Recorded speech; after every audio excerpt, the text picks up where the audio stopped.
जय हिंद साथियों, मेरा नाम अनंत प्रकाश सिंह है और मैं आपका स्वागत करता हूं अपने इस YouTube चैनल प्रकाश स्टडी पर। दोस्तों, आज हम बात करेंगे मूविंग आयरन टाइप इंस्ट्रूमेंट और मूविंग कॉइल टाइप इंस्ट्रूमेंट को पहचानने की।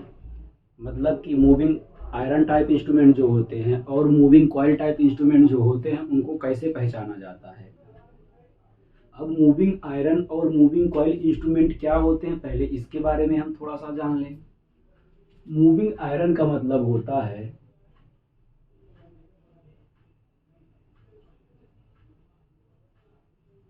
मूविंग आयरन, इसको शार्ट में एमआई लिखा जाता है। मूविंग आयरन टाइप इंस्ट्रूमेंट का मतलब ये होता है ऐसा इंस्ट्रूमेंट जिसमें आयरन की पीस मूव करती है। मतलब कि जब इसको सप्लाई से लगाया जाता है तो इसमें करंट जब बहती है तो करंट बहने के कारण से जब बल लगता है तो आयरन की पीस मूव करती है। अब यह हमारा अमीटर भी हो सकता है, वोल्ट मीटर भी हो सकता है। अगली हम बात करेंगे तो मूविंग कॉइल टाइप इंस्ट्रूमेंट की बात करेंगे। Moving coil moving coil type instrument का मतलब ये होता है ऐसा इंस्ट्रूमेंट जिसमें कॉइल मूव करती है। मतलब इस इंस्ट्रूमेंट में एक कॉइल होती है, जब उसको आप सप्लाई से लगाते हैं तो वो कॉइल मूव करती है, इसलिए इसका नाम मूविंग कॉइल टाइप इंस्ट्रूमेंट रख दिया गया है। अब यह इंस्ट्रूमेंट अमीटर भी हो सकता है और वोल्ट मीटर भी हो सकता है। तो इसी अमीटर और वोल्ट मीटर को हम कैसे पहचानेंगे, आज उसी को पहचानने के बारे में हम बात करेंगे। क्योंकि आप लोग जो बार्क का एग्ज़ाम देते हैं और जब उसमें स्किल टेस्ट होता है तो स्किल टेस्ट में जब आपको इंस्ट्रूमेंट दे दिया जाता है तो एक्सपेरिमेंट करने से पहले आपको इंस्ट्रूमेंट को पहचानना पड़ता है। और यदि आप इंस्ट्रूमेंट को पहचानेंगे कि नहीं, ये इंस्ट्रूमेंट जो आप यूज़ करने जा रहे हैं ये एमआई टाइप का है, अर्थात एसी और डीसी दोनों में यूज़ कर सकते हैं या फिर केवल डीसी में यूज़ कर सकते हैं। मतलब कहने का ये है कि जब तक आप इंस्ट्रूमेंट को पहचान नहीं पाएंगे तब तक आप उसको यूज नहीं कर पाएंगे। अब हमारा जो मूविंग आयरन टाइप का इंस्ट्रूमेंट होता है इसको हम एसी और डीसी दोनों में यूज़ करते हैं, लेकिन जो हमारा मूविंग कॉइल टाइप का इंस्ट्रूमेंट होता है इसको हम केवल और केवल डीसी सप्लाई में यूज़ करते हैं। तो अब ये जो हमारे इंस्ट्रूमेंट होते हैं इनको पहचानने का कुछ तरीका होता होगा। जब पहचानने की हम बात करते हैं तो सबसे पहले सिंबल के आधार पर पहचानने की बात करते हैं। मतलब कि जो हमारा मूविंग आयरन टाइप इंस्ट्रूमेंट होता है इसका कुछ अपना सिंबल होता होगा। इसी प्रकार से जब हम मूविंग कॉइल टाइप इंस्ट्रूमेंट के बारे में बात करते हैं तो इसका भी अपना कुछ सिंबल होता होगा। जब हम मूविंग आयरन की बात करेंगे तो मूविंग आयरन इंस्ट्रूमेंट का सिंबल कुछ ऐसे बनता है।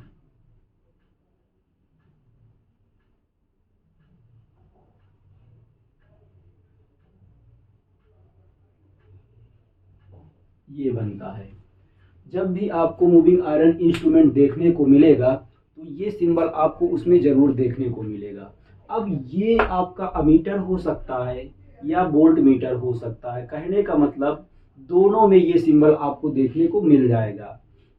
लेकिन जब हम मूविंग कॉइल इंस्ट्रूमेंट की बात करते हैं तो मूविंग कॉइल टाइप का इंस्ट्रूमेंट जो होता है उसमें परमानेंट मैग्नेट लगा होता है, जिसको आप नाल चुंबक कहते हैं। नाल चुंबक मतलब यू आकार का बना होता है, तो उसी नाल चुंबक को हम यूज कर लेते हैं मूविंग कॉइल टाइप इंस्ट्रूमेंट को प्रदर्शित करने के लिए। मतलब सांकेतिक रूप से प्रदर्शित करने के लिए हम ये नाल चुंबक यूज करते हैं जो उल्टा यू के आकार में लिखते हैं और इसके बीच में एक सीधी लाइन ले लेते हैं। ये सीधी लाइन हमारा डीसी को प्रदर्शित करती है। अब अगली बात हम करते हैं इंस्ट्रूमेंट को वेव फॉर्म के आधार पर पहचानने की। क्योंकि ये जो दिया गया है जरूरी नहीं है कि इंस्ट्रूमेंट में आपको दिख जाए। ये जो सिंबल होते हैं ये पेंट से बनाए जाते हैं। तो कभी कभी ऐसा होता है इंस्ट्रूमेंट में धूल पड़ जाती है या समय के साथ पेंट अपने आप से निकल जाता है, जिसके कारण से ये सिंबल हमको दिखाई नहीं देंगे। तो इसका मतलब ये नहीं है कि इंस्ट्रूमेंट को हम यूज नहीं करेंगे, फिर भी हम पहचानेंगे इंस्ट्रूमेंट।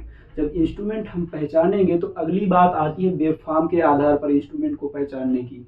जब वेवफॉर्म के आधार पर इंस्ट्रूमेंट को पहचानने की बात आती है, जब हम एसी सिग्नल की बात करते हैं तो आप देखते हैं एसी सिग्नल कुछ ऐसे मिलता है आपको, और जब आप डीसी सिग्नल की बात करते हैं तो डीसी सिग्नल आपको कुछ ऐसे मिलता है। अब ये डीसी सिग्नल आपका हो गया, ये एसी सिग्नल हो गया। अब यदि एसी सिग्नल के हम रिफरेंस को हटा दें इस प्रकार से, तो अब ये जो सिग्नल आपको मिलेगा ये केवल और केवल साइनोसाइडल वेव फॉर्म मिल जाएगा। ये साइनोसाइडल वेव फॉर्म ही एमआई टाइप इंस्ट्रूमेंट को यूज करने के लिए, एमआई टाइप इंस्ट्रूमेंट को प्रदर्शित करने के लिए यूज कर लिया जाता है। मतलब कि इस वेव फॉर्म को हम उठाएंगे और शो कर देंगे। इसका मतलब ये हुआ एमआई टाइप इंस्ट्रूमेंट को हमारे पास दूसरा पहचानने का तरीका होता है वेव फॉर्म। मतलब कि एमआई टाइप इंस्ट्रूमेंट में ये साइनोसाइडल का वेव फॉर्म हमको देखने को मिल जाएगा। और इसी प्रकार से जब डीसी की बात करेंगे, इसके रेफरेंस को हम हटाएंगे तो हमारे पास केवल डीसी का वेव फॉर्म बचेगा। इस डीसी को के वेव फॉर्म को हम इंस्ट्रूमेंट में यूज कर लेते हैं, जो कि एक सीधी लाइन दिखा दी जाती है इस प्रकार से। अब ये दोनों चीजें ही पेंट से बनी होती हैं। कभी कभी ऐसा होता है ये दोनों नहीं दिखते हैं। जब दोनों नहीं दिखते हैं तो इसका मतलब ये नहीं है कि फिर हम इंस्ट्रूमेंट को छोड़ देंगे, यूज नहीं करेंगे। फिर हम कोशिश करेंगे कि इंस्ट्रूमेंट को हम पहचान पाएं। तो अगला हमारा जो तरीका होता है इंस्ट्रूमेंट को पहचानने का, वो तरीका होता है टर्मिनल को देखकर। टर्मिनल को देखकर पहचानने का मतलब ये होता है जो हम इंस्ट्रूमेंट यूज करते हैं, जैसे मान लीजिए हमने अमीटर यूज करना है। जब अमीटर हमको यूज करना है तो हम देखेंगे अमीटर हमारा कुछ इस प्रकार से बना रहेगा, और उस पर अमीटर यदि होगा तो ए लिखा रहेगा या अमीटर लिखा रहेगा, और वोल्ट मीटर होगा तो उस पर वी लिखा रहेगा या वोल्ट मीटर लिखा रहेगा। अब मान लीजिए ये हमारे पास अमीटर है, हमने ए लिख दिया।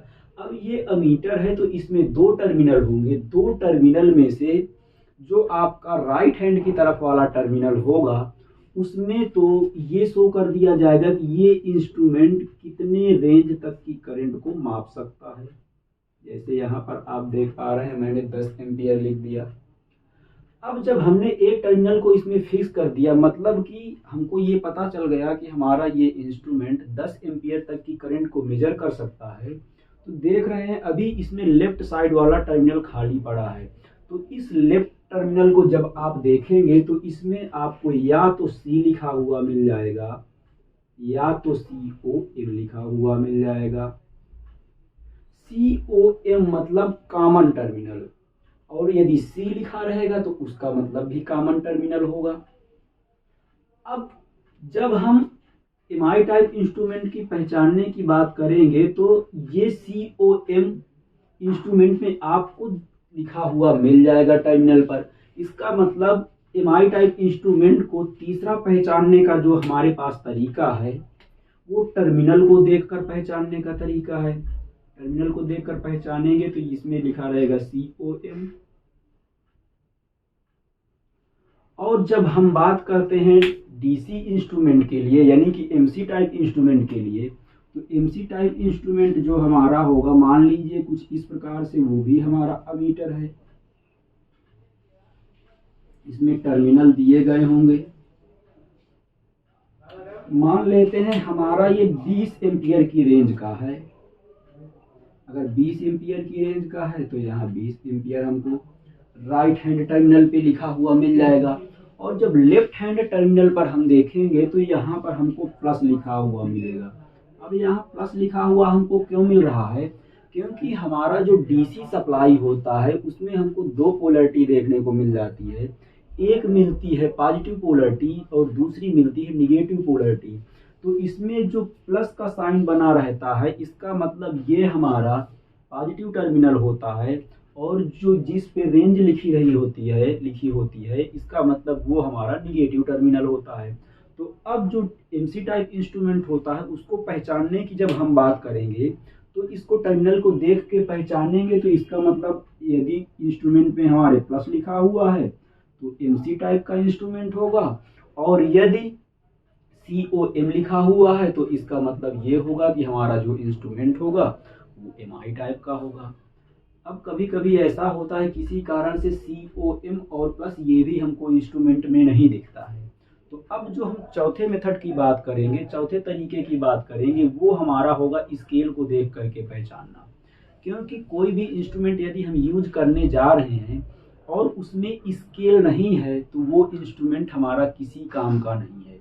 फिर ना हम उसमें से वैल्यू ज्ञात कर सकते हैं या मेजर कर सकते हैं, और ना ही उसकी हमारे लिए कोई उपयोगिता रह जाएगी।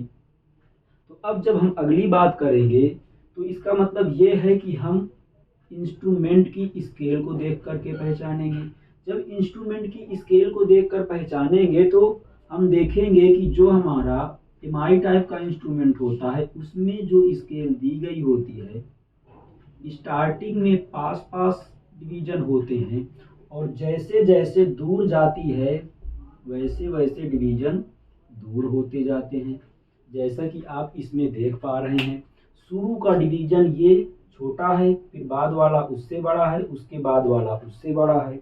इसका मतलब यदि हम बात करें, इनको फिर से सब डिवीजन में डिवाइड करें तो अब ये जो डिवीजन होंगे ये भी छोटे हो जाएंगे क्योंकि ये खाना हमारा छोटा होगा। लेकिन जब इसके आगे वाले के बारे में बात करेंगे तो यहाँ के डिवीजन हमको थोड़ा सा बड़े मिल जाएंगे, जो कि आप स्पष्ट रूप से देख पा रहे होंगे कि ये डिवीजन हमारे बड़े हैं। इसमें भी 4 बनेंगे, 3 ही हमने बना दिया है। इसको करेक्ट करेंगे, एक ये बनेगा, दूसरा ये बनेगा, तीसरा ये बनेगा, चौथा ये बनेगा। अब जब अगले में जाएंगे तो इसमें देखेंगे हमको डिवीजन जो मिलेंगे और दूर दूर डिवीजन मिलेंगे। जब और दूर दूर डिवीजन मिलेंगे तो इसका मतलब जो दूर वाला हमारे पास खाना होगा उसमें जो सब डिवीजन होंगे वो थोड़ा सा बड़े होंगे। तो जब इस प्रकार की स्केल आप देखेंगे तो इस स्केल को कहा जाता है नॉन लीनियर स्केल या फिर क्रम्प्टेड स्केल। ये हमेशा हमको एमआई टाइप इंस्ट्रूमेंट में देखने को मिलेगी, लेकिन जब हम एमसी टाइप इंस्ट्रूमेंट की बात करेंगे तो उसमें भी स्केल होगी। अब जब एमसी टाइप इंस्ट्रूमेंट में स्केल होगी तो उसमें जब आप देखेंगे तो उसकी स्केल लीनियर रहेगी। लीनियर यह रहने का मतलब ये हुआ इसके सारे डिवीजन आपको बराबर देखने को मिलेंगे। बराबर देखने को मिलेंगे इसका मतलब ये है समान दूरी पर रहेंगे। जैसे यहाँ पर आप देख पा रहे हैं 1 2 3। अब जब ये बड़े खाने समान दूरी पर हैं तो इनके बीच में जो छोटे खाने होंगे ये भी आपको समान दूरी पर ही देखने को मिल जाएंगे, जो कि कुछ इस प्रकार से आपको देखने को मिलेंगे। ये 4 तरीके हमारे पास होते हैं। इन्हीं 4 तरीकों को हम देख करके इंस्ट्रूमेंट को पहचानते हैं, और पहचान करके हम यदि एसी का एक्सपेरिमेंट करने जा रहे हैं तो एमआई टाइप का इंस्ट्रूमेंट यूज़ कर लेते हैं, और यदि हम डीसी का एक्सपेरिमेंट करने जा रहे हैं तो एमसी टाइप का इंस्ट्रूमेंट का यूज़ कर लेते हैं। परंतु एक बात इसके साथ में और भी है दोस्तों, जब कोई स्टूडेंट डीआरडीओ, बार्ग या फिर इसरो का एग्ज़ाम क्रैक करता है तो उसमें स्किल टेस्ट होता है, और स्किल टेस्ट में आपको इंस्ट्रूमेंट दे दिए जाते हैं। अब वहाँ आपको मान लीजिए एसी का एक्सपेरिमेंट करना है और इंस्ट्रूमेंट जहाँ रखे हुए हैं वहाँ से कह दिया जाएगा कि आप जाइए इंस्ट्रूमेंट ले लीजिए। तो इंस्ट्रूमेंट आप तभी ले पाएंगे जब आप इंस्ट्रूमेंट को पहचानेंगे। इसका मतलब ये लेक्चर हमारा जो है ये इसरो, डीआरडीओ या फिर बार के एग्ज़ाम के स्किल टेस्ट के लिए भी इम्पोर्टेंट है, या फिर बीआरओ का एग्ज़ाम होता है, बीआरओ के एग्ज़ाम के लिए भी ये हमारा इम्पोर्टेंट होगा। इस प्रकार से यदि हम बात करें तो कुल मिला के ओवरऑल इंस्ट्रूमेंट को पहचानने के लिए हर प्रकार से ये आपको उपयोगी होगा। उम्मीद करता हूँ ये वीडियो आपको पसंद आया होगा। यदि वीडियो अच्छा लगा हो तो दोस्तों के साथ शेयर करिएगा और चैनल को सब्सक्राइब करिएगा। धन्यवाद।